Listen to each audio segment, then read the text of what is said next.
After studying in Australia for a few years, I went back to Bombay. This is my family at my brother's wedding. From left is my sister, my father, in middle is my brother's wife, that's me, and my mom in right. Few days later, my family said they had arranged for me to meet a girl with an idea we might get married. I was totally unprepared and surprised. This is my family. That's me in the red t-shirt and my grandparents on either side of me. In the blue t-shirt is my aunt and my parents on both sides of her. And that's my brother sitting right next to me.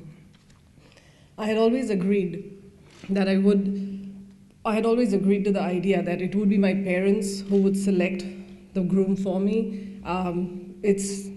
It's tradition in India to have arranged marriages where the parents tell you, but I was absolutely sure that my parents would obviously ask for my opinion and if I was okay.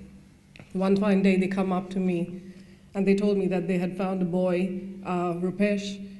He was a very nice boy, level-headed and could earn well and could support and give me a good lifestyle. Both the families followed the same faith, same language, same religion, and same habits. Both of us follow Jainism. This is one of the Jain temples in India. Jainism is based on the three pillars, which is love and respect, non-possessiveness, and non-absolutism, meaning truth is relative. The central tenet of Jainism is to realize one true self and to serve others selflessly. In arranged marriage system, there are few organized meetings between the families. The first meeting was very formal with both the families' elders. The second meeting was with our cousin. After that, we met casually, two of us, at the restaurant and cinema. What I like about Mili was she was getting well with my family members, and also she liked the idea of joint family. And what I didn't like about Mili was she always wanted to hang out with friends and family members. When I met Rupesh first, I found him very upfront and open about the lifestyle that he wanted. He told me straight away that he needed his space, and coming from a background where you're surrounded with people, there's nothing called a space for each other. Yeah, I was surprised. But there were 8 months between we got engaged and married. There were 1,200 people that attended the wedding. That's a picture of the rituals, the ceremony itself, where we take 4 circles around the sacred fire and take vows, exchange vows with each other while taking each round around the fire. After the wedding, Mili stayed in Bombay to finish her Bachelor of Education. I returned to Australia at the end of 2004 to look for work and start home. I came to Australia in 2005. When I came to Australia, it was very different. As I said earlier, in India, it was lots of people around. It's a place which is hustling and bustling. But to come to a place which was so quiet and peaceful, where I didn't know anybody, it was difficult to adjust at the start. In 2006, we had our first child, our daughter Naisha. And 2 years later, we had our son Dion. That's a picture of Rupesh and Dion together. Back in India, we have a lot of extended family and friends, and you're always socializing. There's always social commitments to meet. But when we started our family here, I realized that it was much better to be here, purely because we had a lot of quality time to spend with each other. We had more time for each other than just for others and for socializing. And that's when I made up my mind that I would spend the rest of my life here with our family. That's a picture of Naisha and Dion. Naisha, she's always been very quiet, but very mature for her age. She is a person that can empathize with others and is very loving. She loved her brother very much, and he was her best friend. That's Dion with the mischief in his eyes and the infectious smile that he had. He loved asking questions, and he would keep asking questions till he got his answers and satisfied his curiosity. He loved playing soccer and cricket with his best friend. He called him BFF. And he loved playing. They'd meet each other and they'd just keep shouting, BFF. He was good at arts, drawing, and painting. By then, Mili and myself, we were both eligible to become Australian citizens. In 2007, I accepted my citizenship because Mili had agreed and decided to stay permanently. She accepted citizenship in 2009. In 2013, Pujya Gurudev Sri Rakesh Bhai Javeri from India came to Sydney. He is the founder of an Indian religious and spiritual organization called Srimad Rajchandra Mission Dharampur. It is a global movement that endeavors to enhance the spiritual growth and benefit the society through various charitable arms. During his visit, we were impressed by his lectures. In fact, he never preached us, but showed us the way to live life, including serving others. This is our garage in our home, which we converted into shrine. We created this temple after an elevating ceremony called Pratishta. During that ceremony in 2014, image of our God was consecrated and hymns and mantras were recited by our Guru to invite deity to be resident of our home forever. Dion and Naisha insisted that we as a family pray here every evening as suggested by our Guru.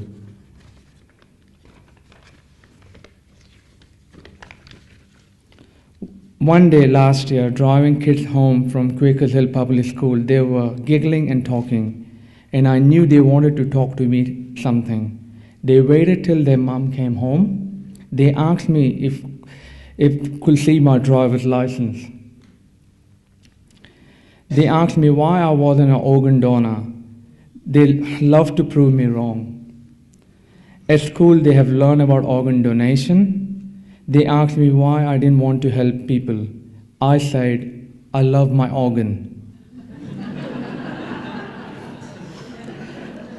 They told me it was a good thing that I could save people. When both the kids approached me, I told them that yes, I was an organ donor. They did not give up at that with Rupesh. They kept pushing him and asking him as to why would he be so mean and not help somebody else. And when he said they are my organs, my daughter Naisha goes up to him and says, but when you're dead, they're not yours. Why do you say they are yours when you yourself are not going to be there? And Dion goes up to him and says, why would you want to waste your organs? Why would you want them to turn to ashes or be buried? If we were given a chance, both of them together said, if we were given a chance, we would be the first ones to donate. And when we grow up, we will surely be registered for organ donation. We went to India last Christmas for a family holiday. The kids were super excited. They were going to meet their extended family, grandparents, cousins. They insisted they'd carry their own bags because it was full of their toys and books and gifts for their cousins. The other purpose of the holiday was a pilgrimage. The pilgrimage was organized by our guru. We visited a lot of sacred places in our Jain religion and strongly believe that our entire family, including Dion, was blessed by God. This is a picture of us during the visit. This is the most important or auspicious temple that we have in India for Jains. This is a picture during the visit or during the pilgrimage of Dion with our guru, where they were giving food and toys to kids who really needed it, the poor and the needy kids. It is through our guru's teachings that Dion learned the virtue of selfless giving. This is his cousin massaging Dion's head. At the end of our trip, Dion began complaining of headache. We got him painkiller and took him to a doctor, but after 3 days, it was not getting any better. We went to another doctor the day we were due to fly back to Sydney, who gave a stronger painkiller for Dion so we could make our trip back. School was starting back soon and the children were eager to get back to Australia. The stronger painkiller had no effect and we took Dion to hospital where they did an MRI. They found a blood clot and hemorrhaging in Dion's brain. Over the next few days, Dion was in a lot in pain. He lost his vision and his speech. He was getting worse. So in a couple of days, we got him transferred to best hospital with the best doctor in Asia. The day after we had moved hospitals, the next morning, it was 26th of January, Australia Day, and also happens to be India's Republic Day. The nurse comes up to me and says, "Your son's woken up, he's talking," and she called me into the pediatric ICU. I was super excited. I was happy that he's responding. The first thing he asked for was milk. That was his habit. He thought he was in Sydney, he was home, and he wanted his milk. The same day, when his aunt visited him in the pediatric ICU, he asked her if she could get a remote control Ferrari car for him in the evening. I got a call from Mili that Dion had woken up and my brother and I were dancing. And I was telling him, he made it. We are flying back to Sydney soon. Naisha was not allowed to visit hospital because of her age. So Dion and Naisha FaceTime to say hello. I heard Dion tell Naisha he was not in any pain, but I knew he was saying to be brave for his sister. Despite the great day that it was, the 26th of January 2016, the night was not so good. They took him for an urgent CT scan. The bleeding had worsened. Over the next few days, he had 3 major surgeries to relieve the pressure of the brain and to try and remove the blood clot. However, we were told this operation, there was nothing else to be done. Dion was gone. Dion was playing with me 10 days back and I was keep wondering how this has happened. And I was really, this was the worst news we got. We both were stunned. We didn't talk much. Mili came to me and talked to me about organ donation.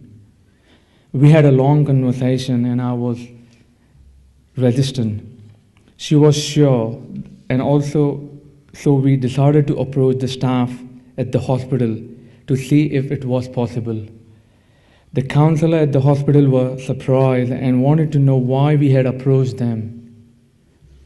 So we explained the conversation we had with the kid the day they got home from school last year, telling us they want to be an organ donor. We decided to donate all we could of Dion: heart, liver, kidneys, and eyes. Our family back in India was very surprised and found it strange that we were talking of something like organ donation. They had their own misconceptions and were not very well informed or educated about it, because we, by religion, believe in rebirth or next birth of life. They thought that if we had donated his organs, Dion would have his next birth without those organs or with a disability or just be disabled.